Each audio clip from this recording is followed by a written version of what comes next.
Welcome to my channel Eshwari formula. ఈరోజండి మీకు మెత్తని పకోడీ ఎలా చేయాలో చేసి కొంచెం చూపిస్తున్నానండి. ఇవన్నీ మీడియం సైజు ఉల్లిపాయలు. ఈ సైజు ఉల్లిపాయలు ఒక 3 కోసుకున్నానండి. తక్కువ చేస్తున్నాను. దాంట్లోనేమో ఒక 5-6 పచ్చిమిరపకాయలు కోసుకున్నానండి. కారం తగ్గట్టు మీరు ఎన్ని కాస్త అన్ని తీసుకోవచ్చు. గ్లాస్ శనగపిండి తీసుకున్నానండి. గ్లాస్ శనగపిండి తీసుకున్నాను.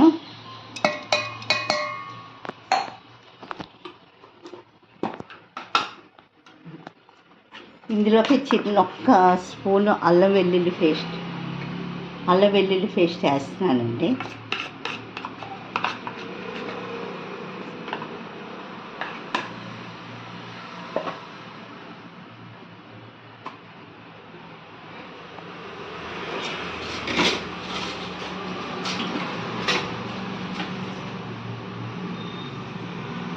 చిన్న తినే సోడా అండి. తినే సోడా చిటికిడి వేస్తున్నానండి. తినే సోడా వేస్తున్నానండి ఇందులోని. అప్పుడే మీకు మెత్తగా గుల్లగా వస్తుంది. పకోడీ కూడా చాలా బాగుంటుంది. ఇది వేసుకుంటేనే మెత్తగా వస్తుందండి పకోడీ.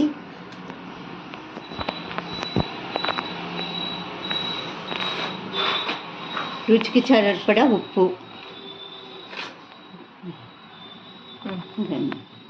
ఆ స్పూను ఉప్పు వేస్తున్నాను. ఒక స్పూను వరిపిండి వేస్తున్నానండి ఇందులోని. ఇవన్నీ కొంచెం బాగా మిక్స్ చేసుకోవాలి.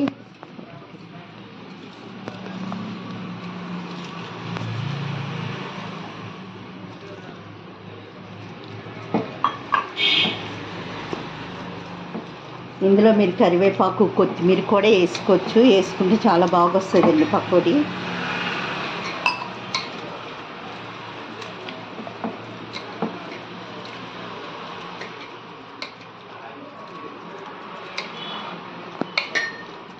చూపించు.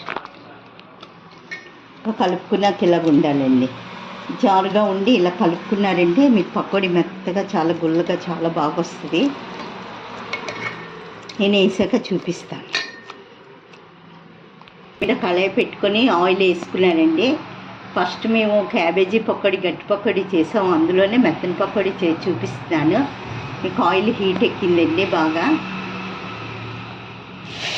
ఇప్పుడు వేసి చూపిస్తాను చూడండి.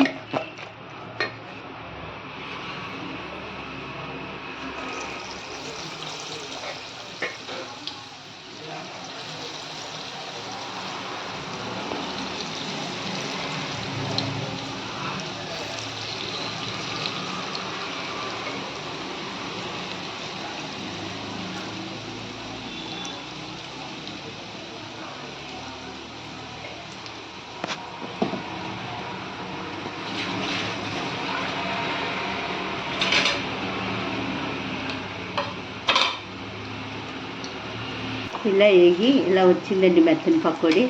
చాలా రుచిగా టేస్ట్గా ఉంటుందండి. ఇందులో మీరు కొంచెం కొత్తిమీర, కరివేపాకు వేసుకున్నా చాలా బాగుంటుంది. ఇలా చేసి చూడండి. చాలా ఈజీ, 1 నిమిషంలో అయిపోతుంది పకోడీ. మీకు నచ్చినైతే లైక్ చేయండి, షేర్ చేయండి, సబ్స్క్రైబ్ చేయండి.